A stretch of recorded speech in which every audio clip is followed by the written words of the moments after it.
కోల్సారం మండల కేంద్రంలోని వెంకటేశ్వర గార్డెన్ లో 3వ విడత గ్రామ పంచాయతీకి సంబంధించి డిస్ట్రిబ్యూషన్ మరియు రిసెప్షన్ సెంటర్ ను పరిశీలిస్తున్న జిల్లా కలెక్టర్ రాహుల్ రాజ్ దగ్గరికి రావడం జరిగింది.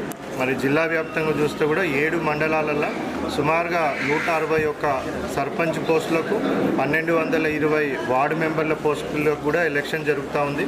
మరి దీనికి సంబంధించి అన్ని ఏర్పాట్లు కూడా పూర్తి చేయడం జరిగింది. సో అన్ని డిస్ట్రిబ్యూషన్ సెంటర్లలో కూడా ఈ 7 మండలాలకు సంబంధించిన డిస్ట్రిబ్యూషన్ సెంటర్లు కూడా పోలింగ్ స్టాఫ్ అందరూ కూడా అనుకున్న దానికంటే కూడా ఎక్కువనే అందరూ కూడా రావడం జరిగింది. మరి వాళ్ళందరూ కూడా ఆ పోలింగ్ స్టేషన్స్లోకి బయలుదేరడం కూడా జరిగింది. ఆ పోలింగ్ స్టేషన్స్లలో కూడా అన్ని ఏర్పాట్లు కూడా పూర్తి చేయడం జరిగింది. ప్రజలందరికీ కూడా విజ్ఞప్తి ఏంటంటే ఫస్ట్ ఫేజ్ సెకండ్ ఫేజ్ ఎలక్షన్స్లో మనకి సుమారుగా 89% ఓట్స్ నమోదు కావడం జరిగింది. మరి రాష్ట్ర వ్యాప్తంగా చూస్తే కూడా మనం 5వ స్థానంలో ఉన్నాం. మరి ఈసారి కంపల్సరీగా 95% కంటే ఎక్కువ మంది వచ్చి ఓటింగ్లో పాల్గొనాలనేసి కూడా మనం అనుకుంటా ఉన్నాం. సో ప్రతి ఒక్కరు ఎవరికైతే ఓటర్ లిస్టుల అంటే ఈ మన పంచాయతీ ఓటర్ లిస్టుల పేరు ఉందో ఆ ప్రతి ఒక్కరు కూడా మీ ఓటు హక్కు వినియోగించుకోండి.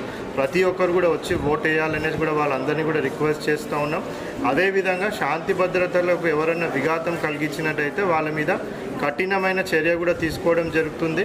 సో ఎన్నికల నిబంధనలు అనేది అమల్లో ఉన్నందువల్ల ఆ మోడల్ కోడ్ ఆఫ్ కండక్ట్ని ఎవరు కూడా వయలేట్ చేయొద్దు. ఎవరు వయలేట్ చేసినా వాళ్ళ మీద యాక్షన్ తీసుకోవడం జరుగుతుంది.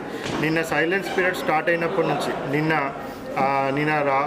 ఈవినింగ్ 5 o'clock నుంచి 18th రోజు మార్నింగ్ 10 AM వరకు కూడా మనకి 144 సెక్షన్ అంటే పాత 144 సెక్షన్, కొత్త BNSS చట్టం ప్రకారం 163 సెక్షన్ అన్ని గ్రామ పంచాయతీల ఈ 7 మండలాలకు సంబంధించిన అన్ని గ్రామ పంచాయతీల అమల్లోకి ఉంటుంది.